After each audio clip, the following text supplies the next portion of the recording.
Well, good afternoon, everybody.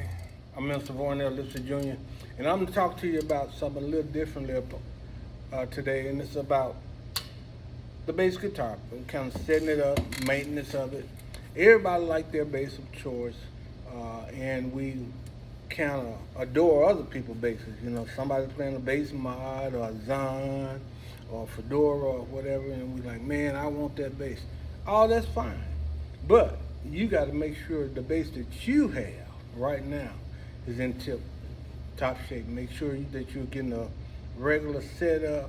You change the little small things like if your bass guitar has a preamp and got a battery in there, make sure at least every 6 months that you're changing that battery. Make sure that when you're playing it, you unplug it so it don't draw down the battery source.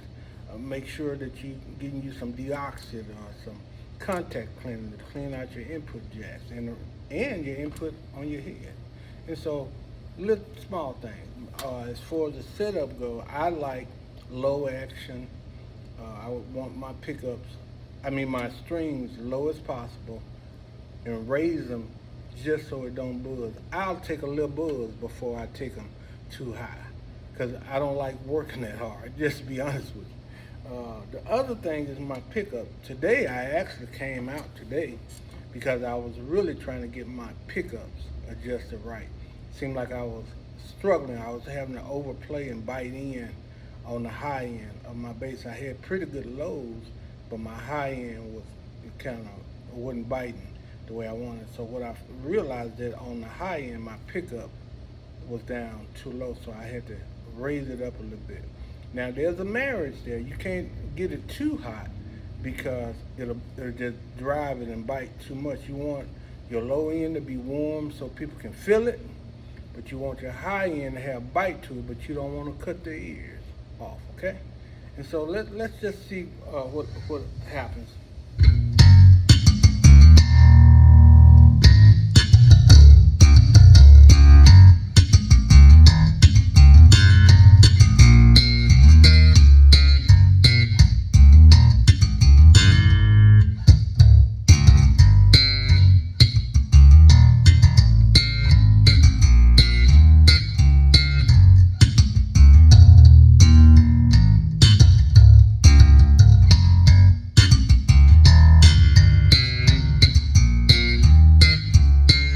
That's it.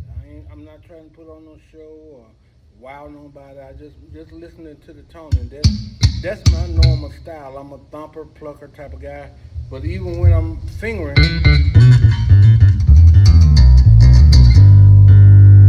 I want a little meat to it. I want it to be a little smooth.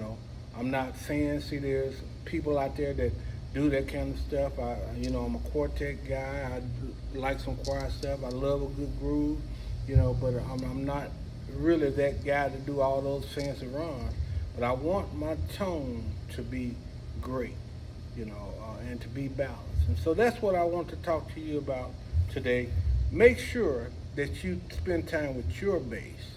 You can't fall in love with somebody else's bass and tone and then neglect to do what you got, because this is yours. People know you by your sound, by the look of your bass, and just like you go to concerts to see these great bassists play or drummers play or guitar players play, string instrument, you have to spend some time with it. We're not like a keyboard player. A keyboard player brings his keyboard and set up, and he got his patches that he's done worked on, he or she at home, and when they hit middle C, it's middle C all the time. But with string instrument, we got to make sure that we're tuned, and anything can affect it. The weather, the air conditioning in the church, your position of your amp, everything. So you got to spend some time with this instrument if you want to be best. And guess who you're in competition with? Nobody. I'm my best competition, and I'm my worst critic. And so, that's why I encourage you today, spend some time with your bass and see what happens.